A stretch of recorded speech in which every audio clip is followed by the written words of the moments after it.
The old idea that a woman can only serve her nation through her home is gone. Now is the time, and on you the responsibility rests. It may be as a leader, it may be as a humble follower, it might be in a political party, or perhaps in a party of your own. But it is there. So many of you, the young women of Ireland, are distinguishing yourselves every day and coming more and more to the front. And we look at you with great hopes and great confidence that through your emancipation you are bringing fresh ideas, fresh energy. Lately, things seem to be changing. Women, from having till very recently stood so far removed from all politics, should be able to formulate a much clearer and more incisive view of the political situation than men. Now here is a chance for our women. You will go out into the world and get elected onto as many public bodies as possible. Those words are not mine. They are in fact the words of Countess Markievicz, and they were delivered in 1915 to the Irish Women's Franchise League. And I think those words could have been uttered yesterday, in fact, many of them. Countess Markievicz, as most of you will know, was Minister for Labour in the First Dáil, 1919 to 1922. She was the first female cabinet minister in Ireland and the second only in Europe. She was a trailblazer, as was Ireland at the time, with our 1916 proclamation guaranteeing universal suffrage and equal rights and equal opportunities for all of our citizens. In 1979, 60 years later, Moira Geoghegan-Quinn was appointed as Ireland's second ever female cabinet minister. Since then, Ireland has had another 10 women, just about enough to fill this front row, appointed to cabinet. Our Dáil, the very heart of our political representation, has at the moment 25 women elected out of 166. One of them spoke to us this morning, Catherine Murphy TD. That's 15%. And it's the highest number of women that we have ever had elected in our state. So we have always been governed by 85% men. In fact, only 92 women have ever been elected to Dáil Éireann. And the situation is not much better at local level, and we've talked a lot about local level both yesterday evening and today. Just 16% of our local government representatives, that's those people at town, borough and county council level, are women. And these figures show how, when the big and important decisions are made, women are absent. We talked about the EMC last night. Joan Burton highlighted it yesterday in the news. 4 men in a room making the decisions that decide all of our fate. It's not right. Is this the republic that we imagined? Is it the republic that any of us want, or is it the republic that we deserve? I believe it's not, and I know that I'm not alone. 4 years ago, my partner and I, Michelle O'Donnell Keating, set up Women for Europe, which was a grassroots campaign around the Second Lisbon Treaty referendum to provide a platform for women's voices. Within months, we grew from just the two of us to 30 volunteers, travelling all over Ireland, trained in the nuts and bolts of the treaty, and talking to women's groups, meeting them in all kinds of places, in GAA clubs, community halls, sometimes in living rooms, gatherings of the Country Women's Association, sometimes talking to groups as small as 3, sometimes 300. But no matter where we went, the conversation was always the same. And it wasn't about Europe, actually. They always said, we're here, we've come out tonight to talk about politics, this matters to us, and yet none of us are in it. None of us are elected representatives, none of us are putting ourselves forward. So Michelle and I pushed this a little bit and asked, why not? And generally the answer was, well, how would we get involved? Where would we start? What would people make of us locally? We haven't been involved before. Politics, it's not really for me. I prefer to be running things in the community the way I always have. Anyway, my experience wouldn't fit in politics. I'm not qualified for it. I'm not trained. And yet, these women were the very women that Catherine spoke about this morning and others, the backbone of local communities, the women behind community games, residents' associations, farmers' markets, tidy towns committees, the women that are representatives at trade union level in Chamber of Commerce. All of them was playing a really important role in their community. And I would say many of them were leaders. All of them were making a difference. They all had something to contribute to politics. And yet they didn't see that. They didn't see, in so many cases, the translation of what it was that they were doing in their day-to-day life and their activism at community level to political life. And I think that is at the heart of this problem. Michelle and I wanted to change that. And that is where Women for Election came from. Women for Election is a non-partisan, not-for-profit organisation that is set up to inspire and equip women to succeed in politics by providing training, mentoring and support programmes. And we set it up because of the demand from the thousands of women that we met all over Ireland for some kind of a bridge from interest in politics to action.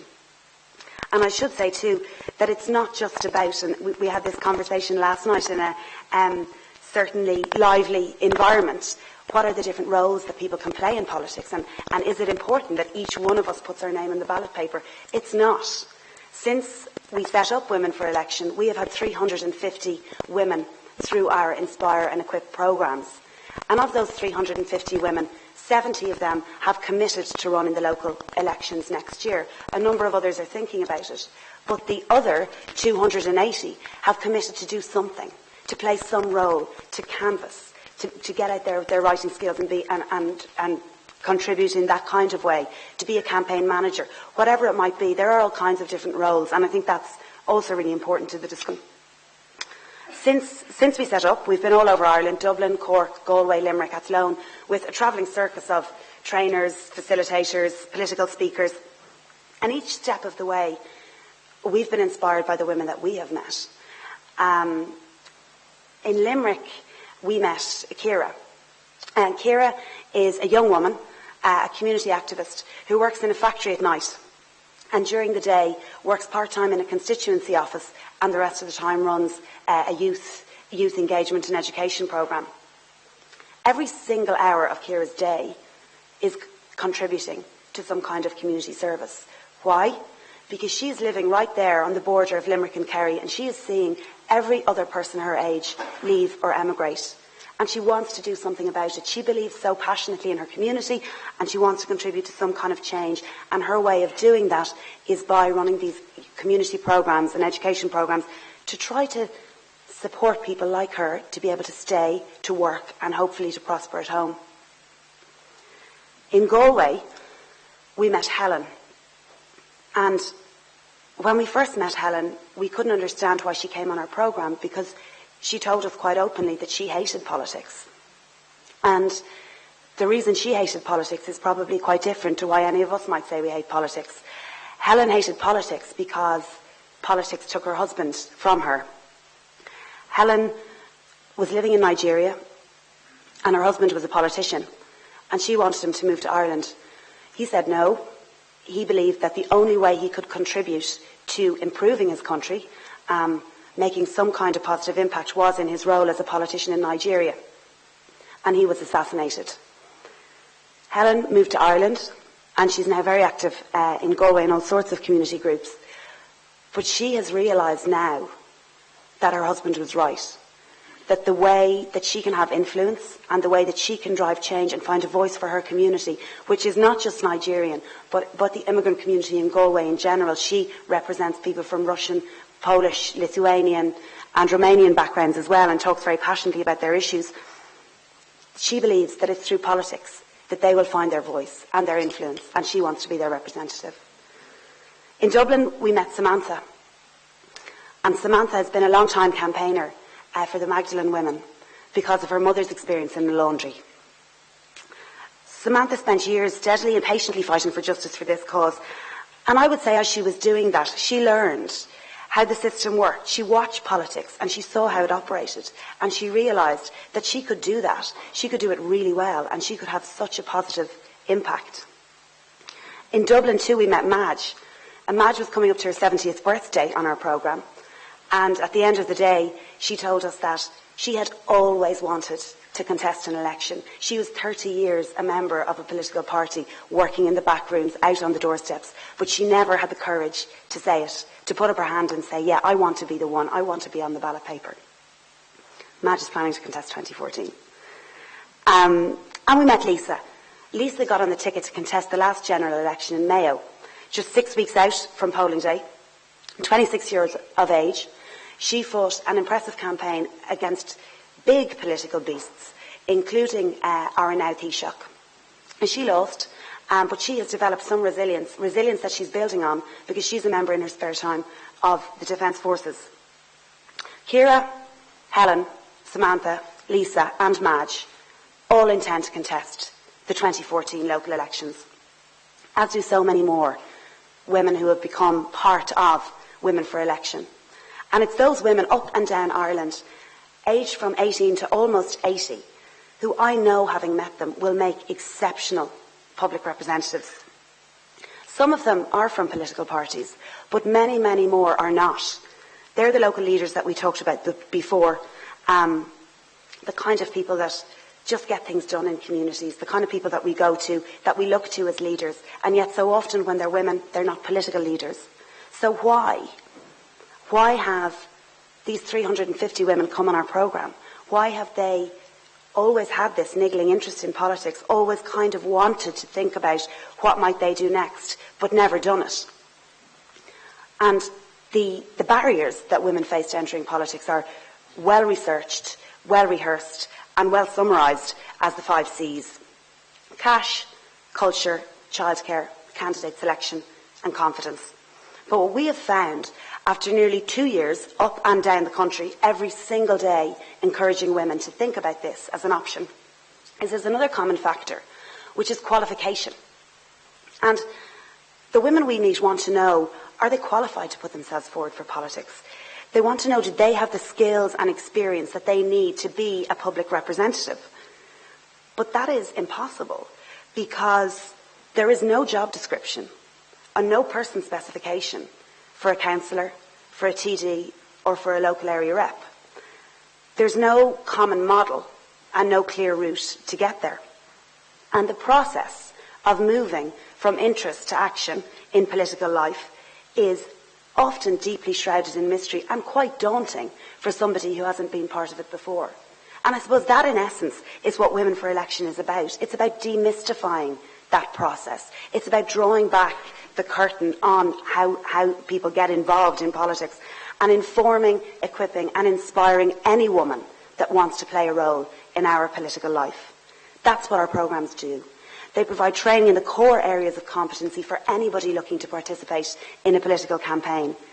Working with us, women learn exactly how many votes they need to get elected and where to get those votes. They learn who they need on their campaign team, when they need them, and how to manage them. They learn how the media works, how to develop their message for media, and the do's and don'ts of political interviews. And most importantly, they become part of a cross-party network of women, supportive of them, which I would say is fast becoming a national movement. And there's just one other thing to mention that's a little bit different about women and men. It's being asked. I went to a conference a couple of years ago in Dublin about women's political engagement. 5 elected reps sat on the panel, and each was asked, how did you get into politics? And each answered, such and such asked me, somebody told me I'd be good. This isn't true for men. Men are more inclined to put themselves forward. We heard a really interesting story recently from the States of a piece of academic research that's going on looking at people who could potentially be politicians. What are the triggers? And it was a woman who filled out the survey and was taking a call from the researcher. And this woman, a great experience as an administrator, she'd worked in the mayor's office, and the researcher said, have you ever been asked to go forward? You had this fantastic experience. And she said, no, I haven't. I've been a backroom person. And the researcher pushed her a little more and said, really, there hasn't been an opportunity or chance where someone said to you, you should really do it. And she said, now that you mention it, actually, there was a time I was doing some work for the mayor, and he said, God, you should really consider politics. That's a fantastic piece of work. But I never really thought of it like that. Fast forward, she rings a man who's filled in the same survey. And she says, oh, so you've been recruited to politics. You've been approached. Tell me a little bit more. And he said, I'd love to tell you, it was actually just last week. I was on a transatlantic flight, I was in Heathrow Airport, and the CNN was on the radio, and I was commentating, I was really angry, I was telling the TV what I thought, and the guy at the bar beside me said, you know what you're talking about, you should be in politics. This is the difference. Lately, things seem to be changing. Countess Markievicz' words in 1915. She may have been right, but they didn't change for long. And yet those words resonate now. The next general election will see all parties bound by the quota legislation, which requires them to field 30% female candidates at the next general election. This has pushed the parties to act. All are declaring that they're open for business and actively seeking female candidates. We are less than a year from the local and European elections and 2 years from a general election. We have a tremendous opportunity. We have a chance to support women, to get them on the ticket and get them elected. We have a chance to change the age-old makeup of our politics and bring new and diverse voices around the table where decisions are made. And by doing that, we'll improve things for all of us, because the part that is so often missed in this discussion is the impact, the difference that having more women elected makes. Evidence shows that women conduct politics in a more open and transparent way than their male counterparts. They're consultative in decision-making, more likely to work across party lines. They create new avenues to power by opening up new coalitions of influence. I have to finish now. And the voices in those avenues bring new voices, I suppose, into politics. Countess Markievicz may have believed that women should be able to articulate or formulate a much clearer and more incisive political view of the political situation than men. I am not so sure. But what I do know is that women provide a different perspective. And this is not about better or worse. It is not about men versus women. It's about maximising the talents of our citizens to ensure the best possible leadership, political leadership for all of us. So just to wrap up with Countess Markiewicz's quote, now is the time. On you the responsibility rests. It may be as a leader, a humble follower, perhaps in a political party, perhaps in a party of your own, but it is now. And with that, I'll close.